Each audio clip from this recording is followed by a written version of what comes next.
तो good afternoon जी, बहुत-बहुत स्वागत है आपका। आज एक एक एक विस्तार से चर्चा होगी। आज एक काफ़ी गंभीर चर्चा इस चीज़ को लेकर होगी और काफ़ी इन डेप्थ जाएँगे आज पाकिस्तान क्रिकेट को लेकर के हाल के समय में जो कुछ हुआ है। पिछले 8-9 महीने परफ़ॉर्मेंसेस के लिहाज़ से बहुत ज़्यादा बेहतर नहीं रहे हैं और इन सारी चीज़ों में बहुत सारे परिवर्तन भी हुए हैं, बहुत सारे बदलाव भी हुए हैं जिन पर बात करेंगे। इसके अलावा आने वाले समय में वर्ल्ड कप में जो पाकिस्तान की टीम जा रही है, इंडिया की जो टीम सेलेक्ट हुई है, जो पहुंच चुकी है, जिसका एक बैच जो मोटा चंक है वो वहां पर पहुंच चुका है। और इसके साथ साथ इस चीज पर भी बात करेंगे कि 9 तारीख के मुकाबले को लेकर किस तरीके से सोचा जा रहा है। बहुत ही सम्मानित महसूस कर रहा हूँ, बहुत ही ग्रेटफुल महसूस कर रहा हूँ कि राशिद सर ने टाइम दिया है और पाकिस्तान में ही नहीं बल्कि पाकिस्तान के क्रिकेट के सेंट्रिक ही मैं उनका इंट्रोडक्शन नहीं रखूंगा, बल्कि जब भी वो इंडिया के लिहाज से भी बात करते हैं, आईपीएल पर बोलते हैं या किसी भी टीम या प्लेयर या लीग पर बोलते हैं, तो बहुत ही अनबायस्ड एक तरीके से आप उनका ओपिनियन सुनते हो और बड़ा मजा आता है हमेशा से, क्योंकि जो लोग किसी ऑडियंस को केटर करने के लिए नहीं बोल रहे हैं उन लोगों को सुनना हमेशा से बहुत अच्छा लगता है उन लोगों को सुनना। और राशिद सर उन चंद ये थोड़ी सी एक खामी है कि राशिद सर अब उन चंद लोगों में बचे रह गए जो अनबायस्ड होकर इस तरीके से दुनिया भर की क्रिकेट पर या दुनिया भर के क्रिकेटर्स पर अपनी एक बात, अपनी एक जो राय है उसे सामने रखते हैं। तो आज भी हम उम्मीद यही कर रहे हैं, मैं और शुभानदा, की इस तरीके से ही चर्चा आगे बढ़ेगी। सबसे पहले तो Rashid sir, thank you time देने के लिए। थैंक यू कैसे हैं रोहित और आप? शिवांग। आपने इनवाइट किया मुझे और बहुत अच्छा लग रहा है आप दोनों से यंग जनरेशन पे बात करते हुए। Thank you so much sir. बाकी तो ज्यादा लोग नहीं पता मुझे कि हम लोगों को यंग कितने लोग मानते हैं इस समय पर। हमें भी लोग नहीं, मुझसे तो यंग है ना। वही वही देखिए, आपने भी कह दिया कि मुझसे तो नहीं है ना, यानी वैसे अगर कंपेयर करो तो तुम भी ओल्ड हो चुके हो, वरना मुझसे मुझसे जरूर। चलिए sir, thank you so much again. But sir, कहाँ से शुरू करें? मतलब इंडिया और पाकिस्तान को लेकर के चर्चा पर आएंगे। पहले मैं जस्ट आपसे यही जानना चाह रहा हूँ कि व्हाट डू यू थिंक, जो पाकिस्तान क्रिकेट में इस समय पर चल रहा है, जो चीजें हुई हैं बीते हमारे एक महीने के अंदर। हमारे तो हमेशा कुछ ना कुछ चल रहा होता है और हम यूज टू हो गए शायद। बाहर वाले आप लोग भी यूज टू हो गए होंगे कि कोई नई स्टोरी आ जाती है हमारे यहाँ। ये हम्म। कल्चर में है शायद हमारे, या पॉलिटिकल इन्फ्लुएंस बहुत ज्यादा है क्रिकेट में या स्पोर्ट्स में। और कभी एहसान मानी साहब चेयरमैन होते हैं, तो कभी रमीज राजा साहब आ जाते हैं, नजम सेठी है, जका अशरफ है, आजकल नकवी साहब हैं। तो ये बदलाव बहुत जल्दी आ जाता है जो कि नामुनासिब होता है किसी भी स्पोर्ट्स के लिए, सिर्फ क्रिकेट नहीं। और हमारे यहाँ और आपके यहाँ क्रिकेट बहुत बड़ी चीज है। उसमें अगर ऊपर से चेंज हो जाते हैं तो फिर नीचे भी आपके सिलेक्शन कमेटी से लेके कैप्टन तक चेंज हो जाते हैं, जिससे स्टेबल टीम नहीं होती। और इसीलिए बहुत लेट पाकिस्तान ने टीम अनाउंस की, रीजन यही थी। आपने आपने क्योंकि इस चीज के बारे में कहा कि बहुत सारी चीजें बदल जाती हैं, सिलेक्शन कमेटी, पाकिस्तान टीम का कप्तान भी बदल गया। हम इसको थोड़ा सा पीछे से ही शुरू करते हैं। 2023 का जो विश्व कप था, जब पाकिस्तान की टीम हिंदुस्तान में थी, उस वक्त पर इसको लेकर के कुछ इम्कानात आने लगे थे कि भाई कुछ ना कुछ दिक्कत हो रही है। मैं चेन्नई में था, कोलकाता भी गया, बैंगलोर भी गया, इंडिया के मैचेस के लिए नहीं, मैं पाकिस्तान के मैचेस के लिए गया था। और वो अनस्टेबिलिटी मुझे पाकिस्तान की टीम में दिखने लगी थी कि चेहरे उतरे हुए हैं। वो सिर्फ इसलिए नहीं उतरे हुए हैं क्योंकि आपकी परफॉर्मेंस अच्छी नहीं आ रही है, चेहरे इसलिए भी उतरे हुए हैं क्योंकि शायद दखल अंदाजी बढ़ रही है, शायद आपकी जो निजता है, जो प्रिवेसी है, उसका हनन हो रहा है, उस पर कोई खलल कर रहा है, बार बार पिन पॉइंट करने की कोशिश कर रहा है।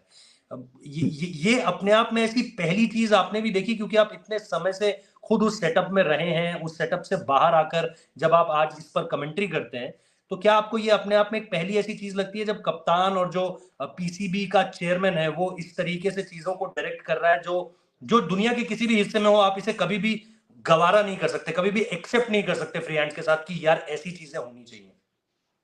नहीं, बिल्कुल। वर्ल्ड कप जो हुआ है उसमें नो डाउट पाकिस्तान की परफॉर्मेंस बहुत अच्छी नहीं थी। इंटरफेरेंस हुई, जका अशरफ साहब ने बहुत इंटरफेयर किया उसके अंदर।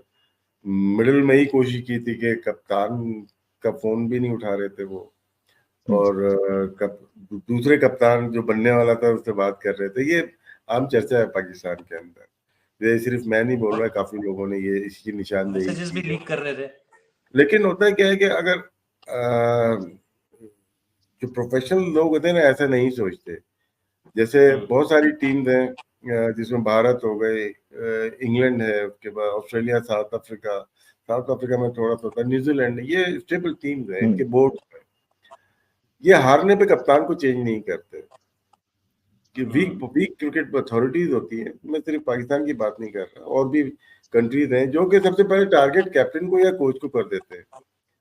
तो हमारे सबसे आसान टारगेट है, सोशल मीडिया पे कैंपेन होती है, उसके बाद आपने हटा दिया कैप्टन को, हटा दिया कैप्टन, हटा दिया तो आपकी मेन कोर जो है, आपकी ब्यूरोक्रेसी है और आपके चेयरमैन है, वो बच जाता है। लोग बोलते हैं हराने वाले तो ये है, लेकिन हमें प्रोफेशनल लोग चाहिए होंगे।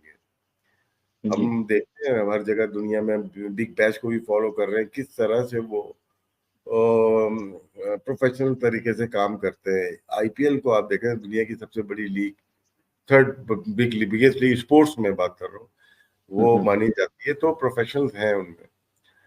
हर क्रिकेट बोर्ड जो कि वीक है, उसमें प्रोफेशनल्स की जरूरत होती है, पॉलिटिकल अपॉइंटमेंट की जरूरत नहीं होती। तो ये डिसीजन जो आते हैं ना, ये उस कॉर्नर से आते हैं जो कि पॉलिटिकल डिसीजन लिए जाते हैं, सियासी बुनियादों पे इनको डिसीजन लिया जाता है।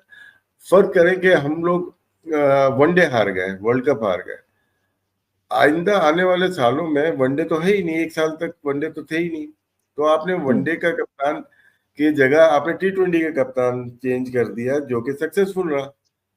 बाबर आजम तो सक्सेसफुल था टी20 में, आपने टेस्ट का और वनडे का भी चेंज कर दिया, टी20 का भी चेंज कर दिया। तो ये अनप्रोफेशनलिज्म होता है कि आपके मैचेस एक साल तक तो है ही नहीं, आपने चेंज क्यों कर दिया। और फिर उसके बाद बोर्ड चेंज होता है तो शाहीन अफरीदी हट जाते हैं, बाबर आ जाते हैं। ये तो बहुत अभी रिसेंटली आपने देखा होगा, ऐसा होना नहीं चाहिए। सेंट्रल कमांड ना वो चेंज हो जाए तो आपकी टीम चेंज नहीं होनी चाहिए। फिर सिलेक्शन में बहुत ज्यादा प्रॉब्लम होती हैं। अगर 4 चेयरमैन चेंज हो गए तो 4 सिलेक्शन कमेटी भी चेंज हुई है ना। हर एक की अपने सोचने का, ये नहीं कहूंगा कि अनबायस्ड है या मैरिड ही मैरिड किया, नहीं, उनको लाइकिंग में 2 प्लेयर अलग पसंद है। तो अगर हर 4 महीने के बाद 2-2 प्लेयर चेंज हुए तो 8 प्लेयर्स तो हो गए ना 4 सिलेक्शन कमेटी के साथ, तो वो टीम बन नहीं पाती। फिर तो वही चीज शायद हमारे साथ भी हो रही है कि जब वर्ल्ड कप की टीम बनती है तो आपकी 6 महीने पहले तो टीम बन जानी चाहिए, आपको पता होना चाहिए कि यार ये टीम होगी। फिर नए प्लेयर एकदम से 4-5 आ जाते हैं कि ये भी वर्ल्ड कप का हिस्सा होंगे, तो वो स्ट्रॉन्ग प्लेयर्स का वो स्क्वाड नहीं बन पाता। राइट। और हाँ, उसी पे क्योंकि वर्ल्ड कप स्क्वाड सिलेक्शन पे चर्चा हो रही है, राशिद सर आपका ओपिनियन क्या है इस करंट पाकिस्तान टी20 वर्ल्ड कप स्क्वाड पे? क्योंकि हमने देखा कि पूरी एक यूके में जो टीम गई थी वो उसमें काफी सारे पेस बॉलर्स थे। ऑलरेडी क्रिटिसिज्म हो रहा है कि आप वेस्ट इंडीज में क्योंकि सुपर 8 और सेमीफाइनल और फाइनल का स्टेज खेलोगे तो आप 5 पेसर्स क्यों लेके जा रहे हो? आपके साइड में कहीं ना कहीं क्वालिटी स्पिनर्स की कमी है। हमने देखा वेस्ट इंडीज ने 4 स्पिनर लिए जो होस्ट कंट्री है, इंडिया ने 4 स्पिनर्स लिए, बट पाकिस्तान के स्पिन अटैक में उतनी थोड़ी सी कमजोरी दिख रही है और पेसर्स कहीं ज्यादा हो गए। तो आपका ओवरऑल एक एनालिसिस क्या होगा पाकिस्तान के टी20 वर्ल्ड कप स्क्वाड में? देखिए, इसमें मैं डिफरेंट तरीके से देखता हूँ। बॉलर की बात आपने की, 5 बॉलर बहुत ज्यादा है, पेस वो 4 होने चाहिए थे। सलमान अली आगा को आप ट्राई कर सकते थे। आपने एक बैट्समैन सिर्फ स्क्वाड में रखा है, उस्मान को, वो भी विकेट कीपर है, प्योर बैट्समैन नहीं कह सकते। तो अगर कोई फ्लॉप होता है तो शुरू के मैचेस में उस्मान आ जाता है, उसके बाद कोई बैट्समैन का रिप्लेसमेंट नहीं है टीम के अंदर। ये वीक है। आपकी रिक्वायरमेंट क्या है? सबसे पहले सिलेक्शन कमेटी में ये होता है टीम की रिक्वायरमेंट क्या है। हमारे नए बॉल करने वाले बॉलर कौन है? हमने शाहीन अफरीदी 2 ओवर करता है, वो पहला तीसरा ओवर शाहीन अफरीदी करता है। उसके बाद इमाद वसीम दूसरा चौथा ओवर करता हुआ आया है, तो 4 ओवर तो हो गए आपके। फिर हम लेके आते हैं मोहम्मद आमिर को, जो 4 साल बाद आए हैं, वो भी पहला दूसरा या तीसरा चौथा ओवर करते हैं, तो वो भी नए बॉलर आ गए। फिर एक और है हारिस रोफ, वो भी चौथा या तीसरा ओवर करते हैं, वो एक ही ओवर के बॉलर आ गए। फिर मैं लेता हूँ नसीम शाह को लेता हूँ, वो भी न्यू बॉलर है, वो भी पहला दूसरा तीसरा चौथा। तो आपकी ये स्लॉट तो 5 बॉलर शेयर कर रहे हैं, करेगा कौन? फिर एंड के ओवर में आ जाएंगे 17वां 18वां 19वां 4 ओवर लास्ट ओवर अगर करते हैं, उसमें शाहीन हो गया, हारिस हो गया, अब्बास अफरीदी हो गया, ये सारे हो गए, ये सारे बॉलर वहीं पे हो गए। अब मेन जो चीज 7 से ओवर से लेके 15 ओवर या 16 ओवर तक 10 ओवर का जो ब्रैकेट है, ये मिडिल ओवर का, इसमें बॉलिंग अच्छी नहीं कर पा रहे, शादाब खान नहीं कर पा रहे, इमाद के चलो 1 ओवर पावर प्ले में कर लेंगे, 3 ओवर ये लोग एडजस्ट करेंगे। यहाँ पे पेसर कौन आएगा बॉलिंग करने? यहाँ पे अब कोशिश करेंगे कि नसीम शाह अगर खेलते हैं तो वो करें, हारिस खेलते हैं तो वो करें 2 ओवर। तो मिडिल ओवर में पाकिस्तान की बॉलिंग बहुत वीक लग रही है, जो मैंने अभी देखा, इस मैच में भी देखा है। आखिर में आउट जरूर किए, लेकिन जो कंसीड रन हो रहे हैं वो 7 ओवर से लेके 14 ओवर तक बहुत ज्यादा हो रहे हैं। तो शायद एक ही तरह के बॉलर, एक ही ओवर्स पे करने वाले बॉलर हमारे पास 4 से 5 हैं। इमाद और शाहीन 2 ऐसे बॉलर हैं जो कहीं पे भी बॉलिंग कर सकते हैं, वो एक्सेप्शनल हैं, इसमें कोई डाउट नहीं है मुझे। लेकिन बाकी बॉलर सर्टन एरियाज में, सर्टन ओवर्स में ही बॉल कर सकते हैं, वो पाकिस्तान को देखना पड़ेगा। और मेरे ख्याल से एक स्पिनर बैट्समैन टीम में होना चाहिए था। और आप जब ये बात कहते हैं कि एक स्पिनर या बैटर और होना चाहिए था, क्या आप उसामा मीर को देखते हैं टीम में, जिस तरीके से उसने पीएसएल में गेंदबाजी करी? और बाबर से जब प्रेस कॉन्फ्रेंस में हारिस के बारे में पूछा गया, मोहम्मद हारिस के बारे में, तो बाबर ने कहा उसके पीएसएल में रन्स नहीं थे। तो अगर पीएसएल ही कंसीडर किया जा रहा है तो फिर आपको लगता है कि उसामा को फिर टीम में होना चाहिए था? मतलब अभी आप सिर्फ एक प्रॉपर फ्रंटलाइन स्पिनर के साथ जा रहे हो, उसका नाम अबरार है, और उसके बाद फिर शदाब की आप गेंदबाजी देख रहे हो इस समय पर। मैं ये नहीं कह रहा हूँ कि वो गेंदबाजी से कंट्रीब्यूट नहीं कर पाएगा, बट T20 क्रिकेट में रीसेंट फॉर्म बहुत इंपॉर्टेंट होती है। जो क्रिकेटर्स बोलते हैं कि करंटली आप क्या कर रहे हो, उस पर काफी चीजें डिपेंड करती हैं। तो शदाब की फॉर्म नहीं उस तरीके से लगी हुई है। इमाद को बॉलिंग करते हुए देखना दिलचस्प होगा, लेकिन उसके अलावा फिर क्या आप इफ्तिकार पर बहुत ज्यादा भरोसा करेंगे, या आपको लगता है कि उसामा मीर को ना ले जाना एक गलती है? उसामा मीर बहुत अच्छी फॉर्म में थे, वो टीम का हिस्सा बन सकते थे, एक्सपीरियंस भी बहुत ज्यादा था। लेकिन एक्सपीरियंस की वजह से शादाब का भी है, शादाब थोड़ा सा 1 ईयर में टूवर्ड्स बैटिंग की तरफ ज्यादा जा रहे हैं। आप पीएसएल में भी देखें, उनकी बैटिंग ऊपर की तरफ गए हैं और वो पाकिस्तान की जानिब से भी ऊपर की तरफ आए हैं, जो 2 साल पहले कर जाना चाहिए था। अब तक ये कन्वर्ट कर चुके होते हैं, शादाब को एज ए बैटर कर लेते और 6 स्पिनर होते हैं, ये 6ठा बॉलर होते हैं। जिस तरह से पास में शोएब मलिक या हफीज रहे हैं, 6ठे बॉलर होते थे लेकिन अच्छी बॉलिंग करते थे, पूरे 4 ओवर का कोटा ये करते थे। ये मिस्टेक लास्ट 2 ईयर्स में हमने की कि बैटिंग अच्छी कर लेता है वो, तो इसको हम कन्वर्ट कर नहीं पाए। कोचेस भी चेंज हुए, हेड कोच भी चेंज हुए, हेड कोच चेंज हुए, तो सिलेक्शन भी, बहुत सारी चीजें ना हो नहीं पाई जो कि शायद इनका इरादा होगा। जैसे हफीज का इरादा था इनको ऊपर खिलाना है, लेकिन टू लेट था वो। अब उसी को लेके चल रहे हैं। बैटिंग इनका एडिड बोनस है, हमें बॉलिंग चाहिए, मेनली इनकी बॉलिंग चाहिए। बैटिंग तो हो गई तो ठीक है, वाह वाह, नहीं हुई तो फिर हमें कॉस्ट बॉलिंग कर रही है।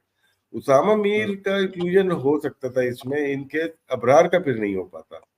जो ट्रस्ट है सिलेक्शन कमेटी का, वो शायद अबरार एक एक्स फैक्टर हो सकता है। वो पावर प्ले में भी बॉलिंग कर सकते हैं, उसामा और शादाब पावर प्ले में बॉलिंग नहीं कर सकते, ना डेथ में कर सकते हैं। ये सिर्फ और सिर्फ 7 से 14 ओवर तक बॉलिंग करते हैं, दोनों एक ही स्पॉट पे बॉलिंग करते हैं, 7वां 9वां 11वां 13वां या मैक्सिमम 14वां ओवर तक ये नहीं कर सकते। अबरार का ये एक एडवांटेज बहुत ज्यादा है कि वो पावर प्ले में भी कोयटा ग्लैडिएटर्स के लिए उसने बॉलिंग की हुई है। वो डेथ में भी चला जाता है कभी कभार, क्योंकि वो कभी कभार रीड नहीं हुआ, वो अच्छे बैट्समैन को आउट कर सकता है। ये एक चांस है पाकिस्तान क्रिकेट में। इस पे एक चीज और कि अगर हम देखें उस तरीके से जो आपने कहा उसामा को लेकर के, क्या आपको लग रहा है कि जो ये नाम वापस आए पाकिस्तान क्रिकेट में, जिनको लेकर के यू टर्न की कोई पॉसिबिलिटी दिखाई नहीं दे रही थी, अगर आप आज से 6 महीने पहले डिस्कस कर रहे होते, तो क्या मोहम्मद आमिर का आना, इमाद वसीम का आना, फिर आप बीच में, जैसे आपने शुरुआत में भी कहा कि सलमान अली आगा को, मुझे याद है कि जब पाकिस्तान की टीम न्यूजीलैंड टूर कर रही थी तो वहां उसे रखा गया, फिर जब न्यूजीलैंड टीम यहाँ आई तो वहां उसे हटा दिया गया, फिर आयरलैंड टीम के लिए उसे रख लिया गया, फिर उसे हटा दिया गया। तो ये कहीं ना कहीं ऐसा कुछ था। और मैं आपसे इसी में नियाजी को लेकर के भी जानना चाह रहा हूँ, क्योंकि वो शायद इमर्जिंग प्लेयर जीता पीएसएल में, उसकी भी हिटिंग की काफी बात हुई, फिटनेस लेवल मेरे को सुनने में आया कि काकुल में उसका भी बढ़िया था काफी। अगर उस कैंप को सीरियसली लिया जा रहा है पाकिस्तान क्रिकेट टीम के लिहाज से, तब मैं जानना चाह रहा हूँ कि उसको बाहर करना, वो उस पर भी अगर आप थोड़ा सा इनलाइटन कर सके हमारे व्यूअर्स को। पहली चीज ये कि क्या इन लोगों का जो यू टर्न था इमाद वसीम और मोहम्मद आमिर का, ये आपको मतलब जस्टिफाई करता हुआ नजर आया क्योंकि आप एक टीम पर इन्वेस्ट कर रहे थे, अचानक से 2-3 खिलाड़ी बाहर हो गए जो पिछले कुछ समय से आपकी स्कीम ऑफ थिंग्स में थे? देखिए, इमाद की जगह तो बनती थी जब ये बाहर हुआ था लास्ट वर्ल्ड कप में या उससे पहले। इमाद बाहर नहीं होता था, वो क्वालिटी स्पिनर है, क्वालिटी बैटिंग कर लेता है वो, और फ्रेंचाइज में खेलता है तो उसकी परफॉर्मेंस अच्छी होती है, जस्टिफाई हो जाता है। आमिर की फिटनेस को लेके इशू बन सकता है, आमिर 4 साल नहीं खेले और बॉलिंग अच्छी करते हैं, ऐसा नहीं है कि आमिर आमिर डेथ ओवर में ना वेरी करते हैं बॉलिंग, विकेट बहुत ज्यादा नहीं ले पा रहे वो क्वेटा ग्लैडिएटर से भी ज्यादा विकेट नहीं ले पाए इस साल, लिए हैं लेकिन वैसे नहीं जिस तरह से आमिर विकेट लिया करते थे। लेकिन मुझे कंसर्न उनकी फिटनेस का है, अभी फिट होंगे तो वो बैकअप जरूर बन सकते हैं शाहीन का, क्योंकि उनके जो प्लेयर्स थे ना वो रिप्लेस कर चुके थे। शाहीन ने रिप्लेस कर लिया था, हारिस रऊफ ने कर लिया था, नसीम ने कर लिया था, तो हमारे पास वो स्लॉट तो हो गई थी। अब ये आए तो इनमें से प्लेइंग 11 में जब आएंगे तो नसीम बाहर हो गया ना, मैच में आपने नसीम बाहर हो गया। नसीम न्यू बॉल स्विंग अगर करता है तो आउट कर सकता है, आमिर की स्विंग नहीं हो रही है इस वक्त। दोनों एक तरह के बॉलर दोनों एंड से नहीं करने चाहिए, मेरा ये मानना है। अगर तो आपके पास स्विंग है, टॉप प्ले कर रहा है या करन कर रहा है, स्विंग है तो कर रहे होते हैं ना। शाहीन है स्विंग वाला, जिस दिन पिछले मैच में नहीं पता चला शाहीन ने बॉल की स्विंग नहीं हुई, इसको मार लग गई, तो ये न्यू बॉल पे स्विंग की जरूरत है। हाँ, डेथ ओवर में कर सकते हैं, लेकिन डेथ ओवर में आपके पास बास भी है, शाहीन भी है, नसीम भी है, हारिस भी है, तो शायद आप कह सकते हैं कि फोर्थ सिलेक्शन भी हो सकती है। इसकी वजह से आपने न्याजी की बात की आपने या उसामा की बात की, एक आध प्लेयर सैक्रिफाइस कर गया। सलमान की भी, सलमान अली आमिर की भी, सलमान की भी। देखिए, बहुत सारी सिलेक्शन ऐसी होती है कि ना, जो कि आपने सोच लिया मुझे खिलाना है, आजम को हमें खिलाना है, इफ्तिखार खेलेगा, न्याजी नहीं खेलेगा, और 4 नंबर में फखर खेलेगा, वो आपने कर लिया, अब उनको पूरा मौका दे रहे हैं। लेकिन उस्मान को जो रखा वो किस बेस पे रखा है, वो पीएसएल की परफॉर्मेंस पे रखा हुआ है। फिर आयरलैंड के खिलाफ क्यों मौका नहीं दिया गया उनको, न्यूजीलैंड के खिलाफ मौका नहीं दिया गया, फिर वर्ल्ड कप के स्क्वाड में ये खुद इतने कॉन्फिडेंट नहीं थे। शायद कहीं ना कहीं सिलेक्शन कमेटी के माइंड में थोड़ा बहुत कंफ्यूजन जरूर था, जिसकी वजह से 1-2 प्लेयर रह गए और 1-2 प्लेयर ऐसे आ गए हैं जिसका आप क्वेश्चन कर रहे हैं। बिल्कुल। खबरें तो सर ऐसी भी आ रही थी कि शायद 2 सिलेक्टर्स नाखुश थे उस टीम से, बट अगेन हम लोग रूमर्स और स्पेकुलेशन पे यहाँ पे ज्यादा ड्वेलिंग नहीं करेंगे। एक हाँ चीज जी, अच्छी ये हुई ना कि जब टीम अनाउंस हो जिस दिन हुई थी तो चेयरमैन साहब को भेजा था इन्होंने कि टीम अनाउंस करनी है और आप साइन कर दें। उन्होंने कहा मुझे मीटिंग के मिनट्स चाहिए, जो आप लोगों ने टीम बनाई है कि हमने कोई चीज सेलेक्टर नहीं है, आपके पास 6 लोग हैं, किसने किसकी सपोर्ट की है, वो मेरे पास एविडेंस होना चाहिए। वो एक अच्छी चीज हुई है, जो नई चीज नजर आई है कि मीटिंग के मिनट्स होने चाहिए, बिल्कुल, चाहे वो सिलेक्शन कमेटी की भी हो या कोई भी हो। तो इससे ये है कि बाद में अगर कोई बात खुलेगी तो यार किस प्लेयर ने किसको सपोर्ट किया था वो ब्लैक एंड व्हाइट पे होगा। अगेन हमारे पास वो मीटिंग के मिनट्स ऑफ द पेपर्स नहीं है, तो हम ज्यादा ज्यादा इस पे ड्वेल इन नहीं कर सकते। सर, बैटिंग बॉलिंग की बात हो गई तो बैटिंग पे मैं थोड़ा सा आना चाहूंगा। सईद अयूब और मोहम्मद रिजवान अभी ओपन कर रहे हैं। बाबर आजम ने डिसाइड किया है कि वर्ल्ड कप में वो नंबर 3 पे बल्लेबाजी करेंगे। तो आप टॉप 3 पे, पाकिस्तान हो गई, इंडिया हो गई, अपने टॉप 3 पे कई कुछ ज्यादा ही डिपेंडेंट रहती है। आप पाकिस्तान का टॉप 3 कैसे देख रहे हो इस टाइम पे, बाबर का नंबर 3 पे खेलना? क्योंकि काफी लोग बोल रहे हैं कि उन्हें ओपन करना चाहिए था, जो पावर प्ले में रिस्ट्रिक्शंस होते वहां पे वो अपने रन रेट को ऊपर कर सकते थे।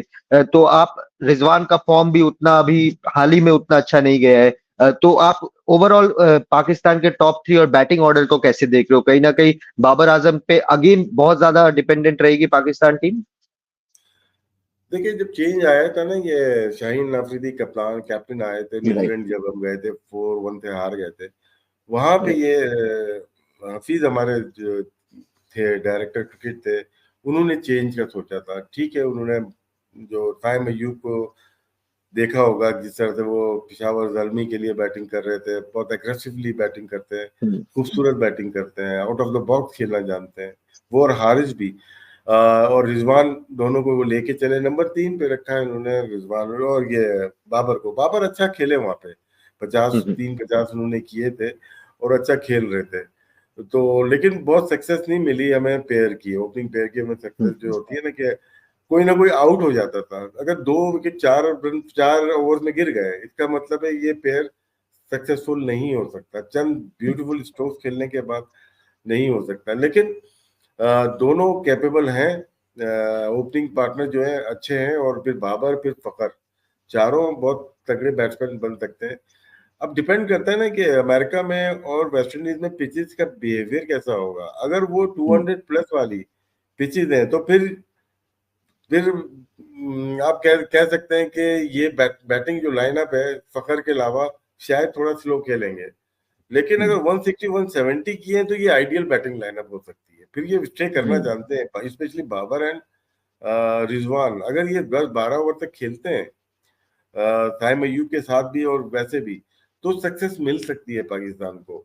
और मुझे बहुत ज्यादा ये है कि जब सीपीएल देखा या ड्रॉप इन पिचेस का जो बिहेवियर होता है वो बहुत ज्यादा रन का नहीं होता कि 190 200 220 हो सकता है हो जाए। लेकिन उस लिहाज से 160 170 के पैराए में अगर देखा जाए तो पाकिस्तान बैटिंग, ये जो आपने नाम लिए हैं स्पेसिफिक, वो सक्सेसफुल हो सकता है। कहीं ना कहीं इस पे ये एक सवाल जोड़ देता हूं मैं, कहीं ना कहीं पाकिस्तान टीम का एडवांटेज रहेगा क्योंकि मैक्सिमम प्लेयर्स जो आईपीएल खेल के जा रहे हैं अब उनको 2 महीने से आदत लग चुकी है कि 220 200 230 तो बहुत नॉर्मल है, और बैट फ्लो भी वैसा ही आ जाता है, आपका माइंडसेट भी वैसा ही आ जाता है। पाकिस्तान क्योंकि अब जाके पिच एसेस करेगी, 180 170 वाला पिच रहा, तो कहीं ना कहीं पाकिस्तान की टीम को वो एक एडवांटेज आ जाएगा कि हमें पता है हमें कैसे खेलना है, और 2-2.5 महीने जो खेले हुए हैं पिच में, आईपीएल वाली पिचेस में, वो कहीं ना कहीं बाकी टीम्स को नुकसान दे सकता है। मेरा नहीं ख्याल के जो इंडियन टॉप ऑर्डर है वो एक्सपीरियंस है। वो रोहित शर्मा जिस तरह से वर्ल्ड कप खेल रहे थे या आईपीएल खेला वैसा नहीं खेलेंगे, वो नॉर्मल खेलेंगे क्रिकेट को, उनको पता है। यही तो एक बड़े बैट्समैन की जिसका डिफेंस स्ट्रांग होता है ना, वो अपने गेम को चेंज कर लेता है। जो सिर्फ स्ट्रोक प्लेयर है वो उसको प्रॉब्लम होती है। ये तो टेस्ट भी खेल रहे हैं, रोहित एंड विराट, दो टॉप के जो प्लेयर्स हैं, वो या जायसवाल है, ये तो टेस्ट भी खेल रहे हैं ना, टॉप बैटर्स हैं ये टेस्ट मैचेस के, तो डिफेंस अच्छा है इनका। तो पिच का अंदाजा दो उसमें लगा लेंगे, इनमें से एक जाएगा, फुल फ्लाइट जाएगा। जब रोहित ने वर्ल्ड कप में देखा था आपने, उसने लिया था अपने ऊपर, वो 40 रन कर रहा है 15 बॉल पे, वो अपने गेम को चेंज किया। इस साल भी देखें, अगर लास्ट 4 ईयर का रिकॉर्ड हम रोहित का उठा के देखते हैं तो उनका 140 145 130 का उनका स्ट्राइक रेट नजर आता है। इस दफा 160 चले गए, चेंज किया उन्होंने अपने आप को, गेम चेंज हुई है। इस दफा आईपीएल चेंज हुआ, तो जरूरी नहीं है कि वो जाएंगे वहां पे वर्ल्ड कप में भी वैसे ही खेलेंगे, अपने आप को चेंज करेंगे। जायसवाल वो भी नॉर्मल क्रिकेट खेलते हैं, हाँ उनके पास कोई स्पिनर आ गया या कोई ऐसा के ऊपर वो बहुत अच्छा है तो उसमें 2-3 छक्के वो मार देते हैं। विराट को पता ही है कि वो बाउंड्री पे ज्यादा बिलीव करते हैं, चौकों पे ज्यादा बिलीव करते हैं, उनका full face of the bat होता है, तो वो तो एक आउट ऑफ द क्वेश्चन ही हो गया ना। उसके बाद जो बैटिंग लाइनअप हम देखते हैं, नंबर 4 पे अगर आते हैं सूर्य कुमार यादव है, या फिर उसके बाद ऋषभ पंत है, फिर हार्दिक पांड्या है। ये ऊपर वालों पे डिपेंड करता है कि वो कितने रन कितनी बॉल छोड़ते हैं इनके लिए। तो ये थोड़ा ट्रिकी इस वजह से कि बड़े अरसे के बाद ये कंबाइंड हो रहे हैं, स्पेशली हार्दिक पांड्या एंड ऋषभ पंत, ये काफी अरसे के बाद नेशनल टीम में आए हुए हैं। तो अच्छे प्लेयर हैं, ये हम बोल सकते हैं, लेकिन गारंटी नहीं ले सकते कि आते साथ इंटरनेशनल क्रिकेट में वो परफॉर्म कर जाएंगे। बाकी बॉलिंग आपने देख ली, 3 मेजर स्पिनर हैं इनके पास, कुलदीप यादव को देखें या चहल हो गए या जडेजा हो गए, ये तीनों खेलते हुए नजर आ रहे हैं। तीनों खेलते हुए नजर आ रहे हैं। इंपॉर्टेंट रोहित। अब सर मैं थोड़ा सा ये जानना चाह रहा था आपसे कि दोनों टीमों में बहुत ज्यादा, अगर आप पिछले 3-4 एनकाउंटर्स देखेंगे तो दोनों टीमों में कोई बहुत ज्यादा चेंजेस नहीं है। 2-2 की स्कोर लाइन भी रही है दोनों की, अगर आप देखेंगे पिछले जो 4 T20s रहे हैं। पर इस तरह से मतलब अगर आप करंटली देखोगे तो क्या आपको भी लग रहा है, क्योंकि मैंने जितनी भी पाकिस्तानी जर्नलिस्ट से बात की या जिन भी लोगों से बात की, अगेन दुनिया ये कह रही है कि इंडिया फेवरेट होगा इस गेम में उतरने से पहले। क्या आप भी इस माइंडसेट के साथ आ रहे हैं या आपको नहीं लगता है ऐसा, और अगर नहीं लगता है तो क्यों ऐसा नहीं लग रहा है आपको, और अगर आपको लग भी रहा है कि इंडिया फेवरेट है इस एनकाउंटर में तो ऐसा क्यों है, जबकि जैसा आपने खुद कहा कि वहां पे सर्फेसेस अगर स्लो खेलते हैं तो पाकिस्तान को आप फिर आउट नहीं कर सकते हैं इस कॉम्पिटिशन से। और हिस्ट्री भी यही बताती है कि दोनों के बीच जो मैचेस हुए हैं बहुत क्लोज एनकाउंटर्स हुए हैं, 50 ओवर के वर्ल्ड कप के मैचेस अलग हैं, बट एशिया कप में जो हुआ, वर्ल्ड कप में जो हुआ वो अलग है। बट T20s में आप देखो, Melbourne was just master class of Virat Kohli, वरना पाकिस्तान वो मैच जीत चुका था। देखिए एशिया कप में जो जी फेवरेट जो है ना वो इंडिया ही होता है हमेशा से। अगर आप देखें उनकी जो प्लेयर्स की, आपके समय में तो ऐसा नहीं होता था सर, जब आप हाँ खेला करते थे तब तो ऐसा नहीं हम होता लोग था। हम लोग के पास ऑप्शन शारजा का होता था। हमने कहा वहां हार जाएंगे हम शारजा में पकड़ लेंगे। ऑप्शन हमारे पास थे, खुले रहते। जैसे करोड़पति में आता है ना कि 4 ऑप्शन है आपके पास, वो था हमारे पास। तो लाइफ लाइन भी थी हमारे पास, फोन कॉल भी थे, फ्रेंड भी थी, वो कर लिया था हमने। लेकिन यहाँ पे एक्सपर्ट चॉइस भी है। इंडिया फेवरेट है उसमें, स्पेशली स्पिन बॉलिंग की वजह से। स्पिन बॉलिंग जो इंडिया के पास है ना, मेरा नहीं ख्याल कि किसी और टीम के पास है। वैसे ऑल टुगेदर टीम देखी जाए तो इंग्लैंड की टीम बहुत अच्छी लग रही है, वो तो होती अच्छी है। स्पिन अटैक ना इंडिया का बहुत अच्छा है। पाकिस्तान इंडिया दोनों वैसी नहीं लग रही जैसे मेलबर्न में खेली थी, जो पिच की वजह से मैं कहता हूँ। मेलबर्न का मैच या वो स्क्वाड थोड़ा बहुत चेंज जरूर हुआ है, हमारा भी आपका भी चेंज हुआ है, लेकिन उस वक्त जीतने वाला लग रहा था। इंडिया बहुत ज्यादा स्ट्रॉन्ग जो होता है ना कि यार इंडिया फेवरेट है, वो तो हम बोल रहे हैं कि फेवरेट है, लेकिन क्या वो अपने कुछ अच्छे प्लेयर मिस करके गई है? ये एक है। रिंकू सिंह कर रहा था वो अच्छा, मिडिल में वो फिट इन हो गया था टीम के अंदर, उनका ना होना। फिर संजू को, सैमसन को नहीं खिलाया, और अभी भी वो शायद ना खेल पाए इस मैच के अंदर। उसका भी सिलेक्शन हुआ है, वेल गुड प्लेयर, सालों से परफॉर्मेंस करते हुए आए। विराट कोहली ओपन करते हुए आए, तो ओपन ही करें फिर। 3 नंबर पे आके वो थोड़ा सा और स्लो डाउन जरूर होंगे। तो ये 2-3 चीजें जो दोनों टीम्स में चल रही हैं, सिर्फ पाकिस्तान या उसकी बात नहीं है, इंडिया में भी चल रही है। मैं ये समझता हूँ दोनों का मैच का एक अपना फ्लेवर है, जो आईसीसी इसके मध्य ले रहा है, पूरे पूरे ले रहा है। हम बायोलेटरल नहीं खेल रहे, लेकिन आईसीसी का ग्रुप बना देते हैं, एक ग्रुप में पाकिस्तान और भारत, इंडिया चले जाएंगे। लेकिन इससे इंडिया को नुकसान हो रहा है। किसी और ने भी ये बात की थी, मैं पहले भी कर चुका हूँ। इंडिया को नुकसान हो रहा है कि आप एक ऐसे ग्रुप में आ जाते हैं कि पाकिस्तान को आप हरा लेते हैं, जैसे 2-3 टीमें और होती हैं करके, फिर आप वर्ल्ड कप में तो बाद में जा रहे हैं, मेन टीम से तो आपका टाइम तो बाद में हो रहा है। तो वहां पे मैच हारते हैं, वो प्रेशर जो इंडिया के पास ज्यादा होता है, हमारे भी है, लेकिन इंडिया की जो मीडिया का जो प्रेशर है वो नॉट इजी है। और अगर तो इनके जहन में ये है कि हम जीत जाएंगे तो ठीक है, होना चाहिए, लेकिन क्या वैसी टीम है? स्पिन अटैक हटा ले, उसके लिहाज से पूरी टीम ऐसी है जो एक साथ लास्ट ईयर से साथ खेल रही है। ये मुझे थोड़ा सा डाउट है। लेकिन क्या team as a team, as a leader, ऐसे प्लेयर मौजूद हैं जो कि सिंगल हैंडेडली मैच जितवा सकते हैं। पर जैसे आपने कहा, पाकिस्तान, अगर इंडिया के पास स्पिनर्स हैं तो पाकिस्तान के पास आपको नहीं लगता, जैसे अगर पाकिस्तान के जहन में चल रहा होगा विराट कोहली, क्योंकि एनी मैच आप देखो इंडिया वर्सेस पाकिस्तान, उसमें आपको मेजरली विराट कोहली की परफॉर्मेंस नजर आ जाएगी। दूसरी तरफ आपको नहीं लग रहा है कि इंडिया के पास पेस अटैक है बहुत अच्छा, जसप्रीत बुमराह का नाम आता है, बाकी और फास्ट बॉलर्स फॉर्म में नहीं है। बुमराह का वर्ल्ड कप में वो कैलिबर नहीं दिखता है जो बायोलैटरल्स और आईपीएल में दिखता है। वर्ल्ड चैंपियनशिप्स में उसकी वो परफॉर्मेंस उस लेवल पे नहीं जा पाती है जो हम उसको टेस्ट सीरीज, बायोलैटरल्स, आईपीएल में करते हुए देखते हैं। तो आपको नहीं लगता है कि पाकिस्तान का जो पेस अटैक है, आप इंडिया वाले सोच रहे होंगे कि यार शाहीन का वो पहला ओवर खेलना है अभी आपको, और अगर क्योंकि वहां पे टेम्परेचर बहुत अभी काफी अंतर है, मतलब सब कॉन्टिनेंट के टेम्परेचर से न्यूयॉर्क में 13-14 का, बारिश हो रही है, कल बारिश हुई थी वहां पे लॉन्ग आइलैंड में। तो आपको नहीं लगता कि, और अर्ली मॉर्निंग स्टार्ट है, 9:30 10:30 बजे का शुरुआत है, थोड़ा सा भी मॉइस्चर हुआ, विकेट में कुछ भी असिस्टेंस हुआ, तो शाहीन शाह अफरीदी जो उसने कैंडी में किया था, जो उसने दुबई में किया था, वो न्यूयॉर्क में रिपीट कर सकता है? और ये उसका एक खौफ होगा। शाइन में क्वालिटी, उसको एयर में मॉइस्चर मिल जाए या पिच के ऊपर मिल जाए तो स्विंग तो है उसके पास। हाँ। और अगर तो स्विंग होती है और टैकल कर गए, आउट कर गए, तो फिर पाकिस्तान को एडवांटेज है। पाकिस्तान को एडवांटेज वही है कि शुरू में 3 आउट करें आप विद इन पावर प्ले, तो चांस है छोटे मैच में। ये चीज एशिया कप में हुई थी, ऊपर से आउट किए थे, लेकिन आपने देखा ईशान किशन और हार्दिक पांड्या ने मैच को 258 रन करके मैच हटा, वो बहुत ज्यादा रन थे। तो छोटे मैच में लाइक T20 में आपको ऊपर से आउट करना जरूरी है। और ये आईपीएल की तरह मैच नहीं होंगे ये हाई स्कोरिंग मैच ना, इसमें सिचुएशन के मुताबिक खेला जाएगा गेम को, चाहे वो पाकिस्तान के बैटर पहले बैटिंग करें या इंडियन बैटर्स पहले बैटिंग करें। तो उसमें फास्ट बॉलर का रोल बिल्कुल है, जिस तरह से आपने कहा कि जसप्रीत बुमराह वो एक डिफरेंट बॉलर है। टेस्ट मैच में टाइम होता है, उनको विकेट लेने का आइडिया है, उनको विकेट कैसे लेनी है मुझे, चाहे वो कोई भी टीम हो, कहीं पे भी हो, किसी भी देश में खेल रही हो, कहीं भी इंडिया में खेल रही हो, वो आउट करने का आर्ट आता है उनको। यहाँ पे आउट नहीं करना उनको। यहाँ पे लोग 8 के इकोनॉमी रेट से अगर बॉलिंग कर रहे हैं तो वो 5.5 या 6 पे लेके निकल जाते हैं। तो ये फर्क बहुत बड़ा होता है, क्योंकि फर्ज करें एक एंड से जसप्रीत, सिर्फ जसप्रीत की बात नहीं करें आप, उसके दूसरे एंड पे कौन कर रहा है? एक 5 रन का या सिराज बनेंगे।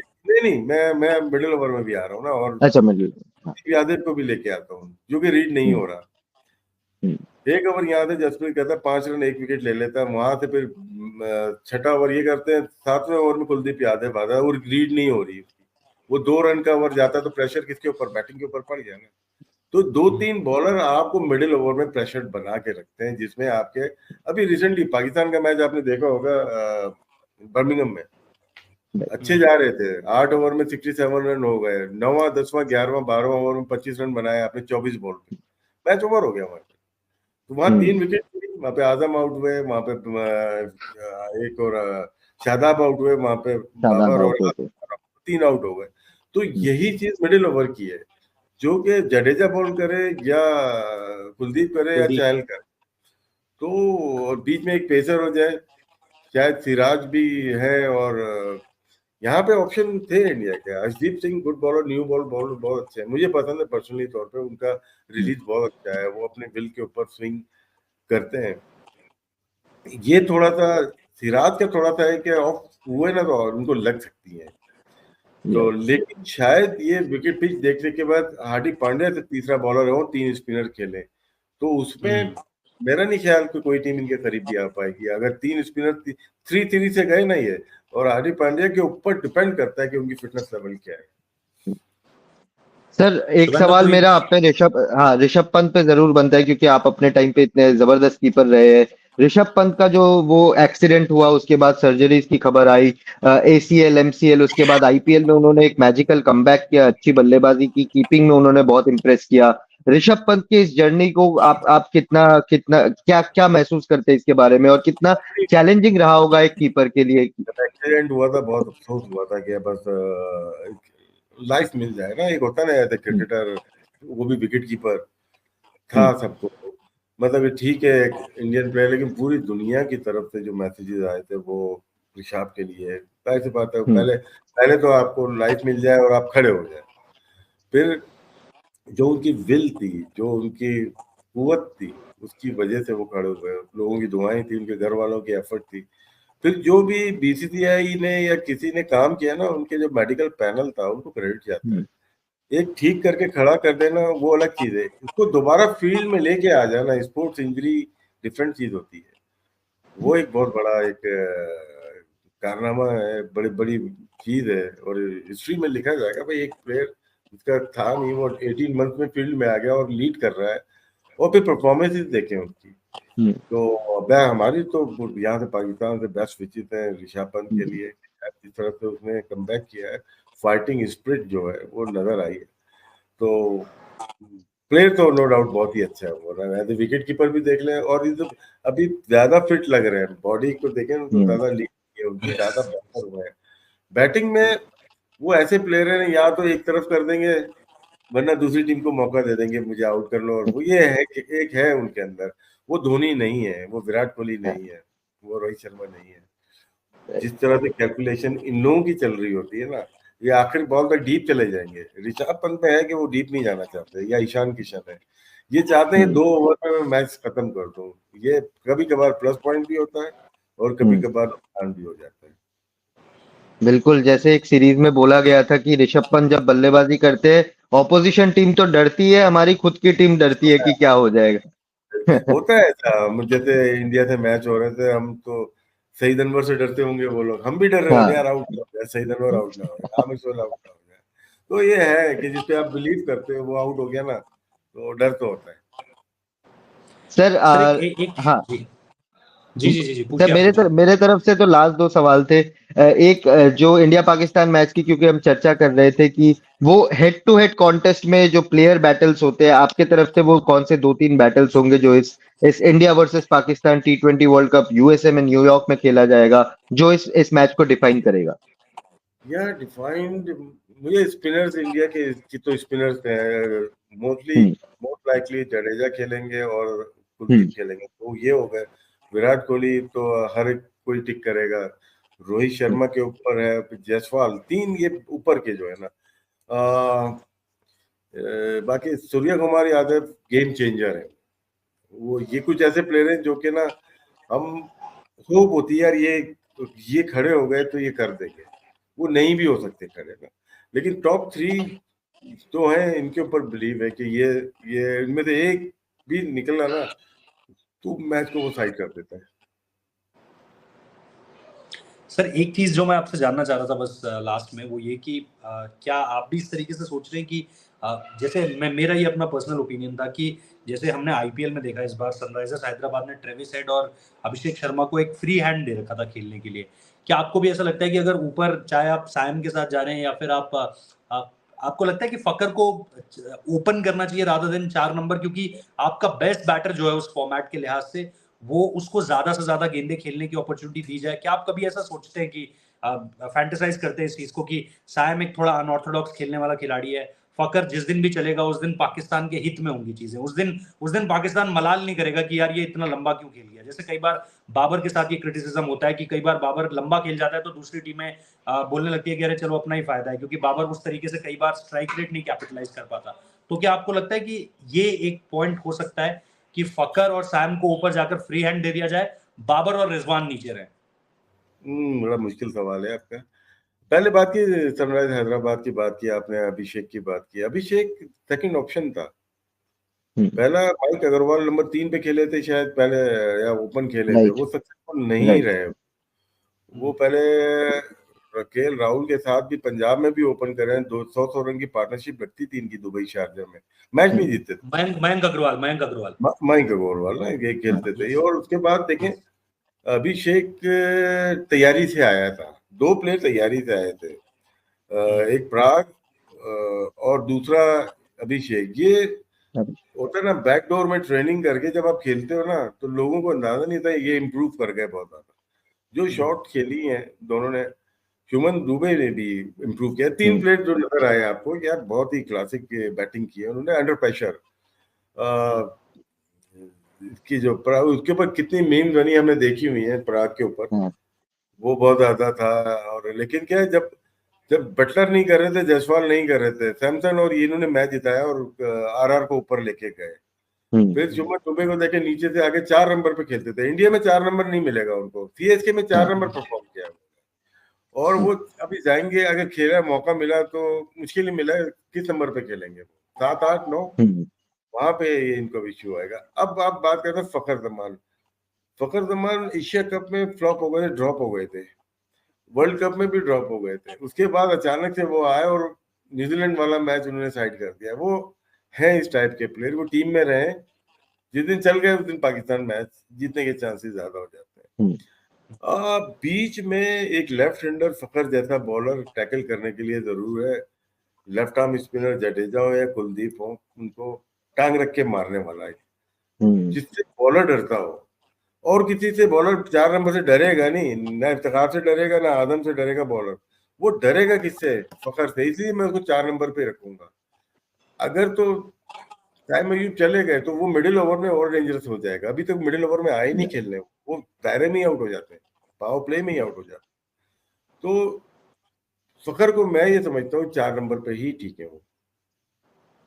एक चीज मैं आपसे और जानना चाह रहा हूँ, जो उस्मान ने किया है पाकिस्तान क्रिकेट में वापसी कर आपको लग रहा है कि वो एक बहुत डेंजरस कॉल है? क्योंकि डेंजरस, अगेन ये मतलब किसी ने पाकिस्तान क्रिकेट की एक हिस्ट्री रही है कि आप यंगस्टर्स को उस तरीके से बहुत ज्यादा लंबी रस्सी, हमारे यहाँ इंडिया में कहते हैं कि लॉन्ग रोप देना, वो आपको लगता है कि उसने उनको श्योरिटी 1 साल की दी होगी कि आपका कॉन्ट्रैक्ट खत्म हो जाए तो हम पाकिस्तान टीम के साथ रखेंगे, आपको सेंट्रल कॉन्ट्रैक्ट में रखेंगे। लेकिन जो नंबर उनका है ना, उस नंबर पे खेलते हुए नजर नहीं आ रहे।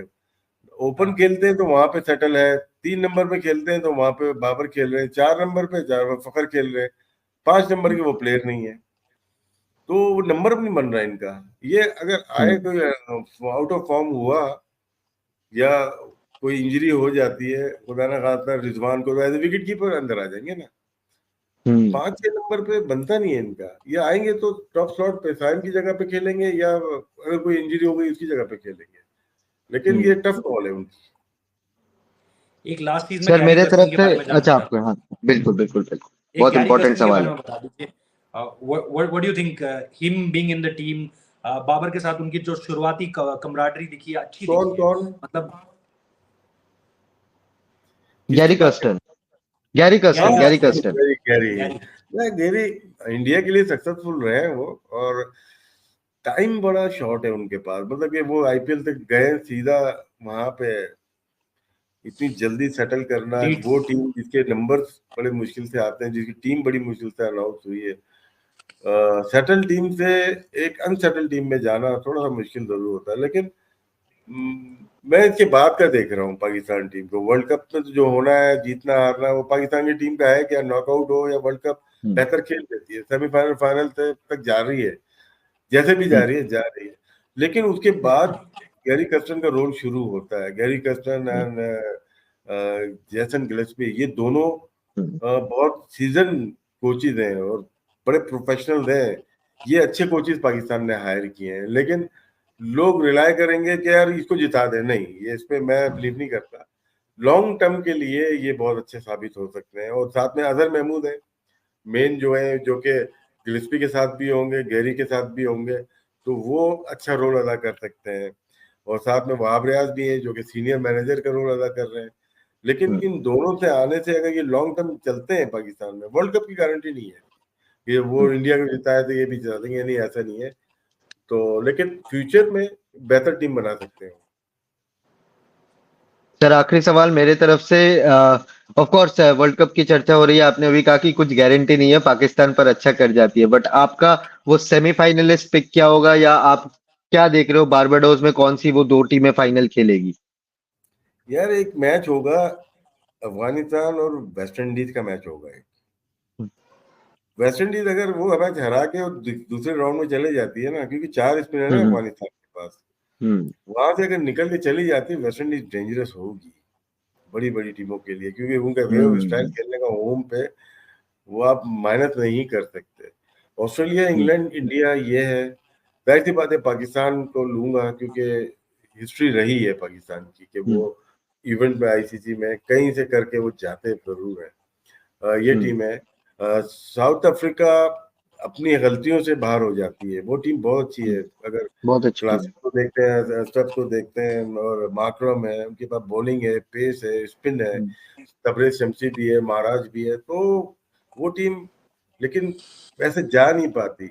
न्यूजीलैंड स्ट्रांग जरूर रहती है, लेकिन इस दफा थोड़ा सा लग रहा है सरफेस की वजह से उनको नुकसान होगा।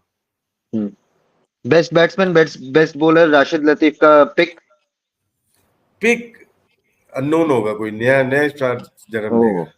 वाह वाह वाह। चलिए, चलिए, thank you so much sir for your pleasure valuable यार, बहुत टाइम। मजा आया आपके साथ।